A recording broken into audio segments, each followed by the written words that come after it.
enjoying every minute of it.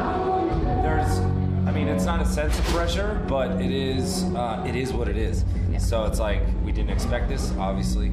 So we're just taking it as it goes, and we have plenty of like songs that are kind of similar as well that we wrote before Zombie. And so we're just released Here We Are yesterday, which is like a duet ballad with Diamante she's an 11/7 artist. Yes! Yeah, that song's doing great. Just debuted at number 7 on the iTunes rock charts. Awesome. So that's great. And next move is just play more shows. Album comes out May 11th. As far as like answering the question about the pressure, there's definitely like a little bit of pressure now, because of like what's been happening. It kind of came out of nowhere for us, honestly. And then, me and John, we haven't played live shows in a few years now because we've been working on this stuff. Right. So it feels really good, like getting back out there and playing again. Like, it feels really good. Like today, especially. Oh yeah. Oh no, today was huge. Everyone came early just to see you guys. Like, I know, it was awesome. It was like, a lot of times I've been, we've both done so much touring, and it's like when you're first up at these festivals, you're like, like people trickling in, and it was packed. I was like, wow, it was great. No, as you may or may not know, when we did Zombie, we had it in the bag, and we sent it to Dolores, and she wanted to sing on it, and then she passed away the day she was going to sing on it. So then it got released kind of prematurely, so to speak. But no, since day one, it was always been the plan, like, to do songs, whatever we feel in our hearts. Like, that's why Hear Me Now is so different from everything else. We just don't care.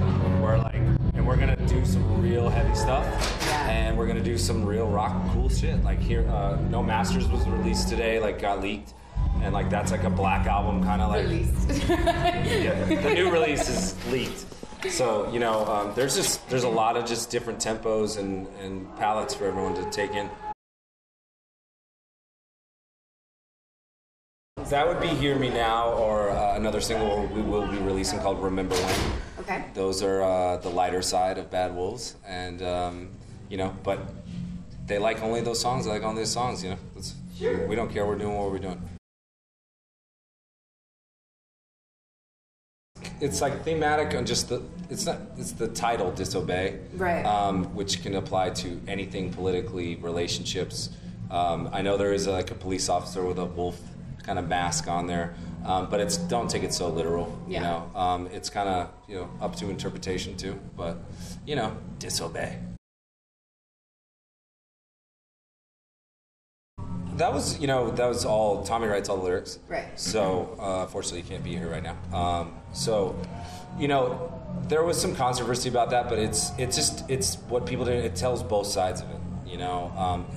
Lyrically, it's Tommy's baby, So there are some abrasive lyrics in there, but it's meant to just explain a narrative. That's it. How have you guys had the response to that song? Because like you said, it does show both sides of the facts. So you do see police officers that are responding to it, but then also you do see like the Black Lives Matter movement, they're responding too, and it's kind of, you do have both positive on both sides, and then as well you have a little bit of negative, but we're not choosing sides. We're not getting in the middle of standing behind something like police are bad or anything like, it's just telling a story that happens all the time, and people take their own, people think cops are racist. They're not. People think, you know what I mean? It's just explaining unfortunate situations, and to say that they don't exist is total bullshit. So, I'm most proud of Jesus' Slaves because I just like the way no one's really heard that yet. It just displays a lot of what we can do. I also am proud of Hear Me Now. It's a big step writing that song, completely different than any of us have done before. And it's totally in a different genre and realm, and then you have Officer Down right next to it. It's cool.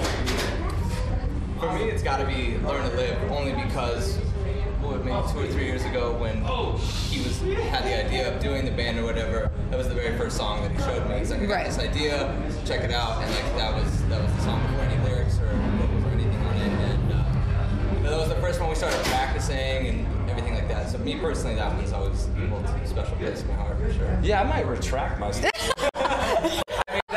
That song is just really good, and it seemed to get a good reaction, and it's just like, it was the first song that I showed him, that Tommy sang on, and it was just like, oh, this is kind of a no-brainer. Let's roll with this, you know.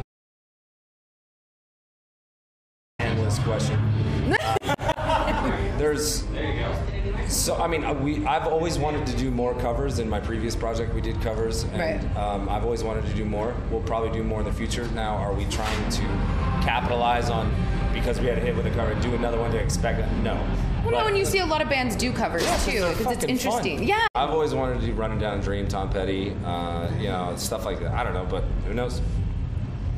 Yeah, I can't even think of it. Yeah. I just ripped a show. I can't think. Any Metallica song, even though that's not, you know, still in metal, but yeah, I was talking about "Ain't My Bitch" the other day. Offload. I was like, that'd be great. I know Tommy won't go for it though.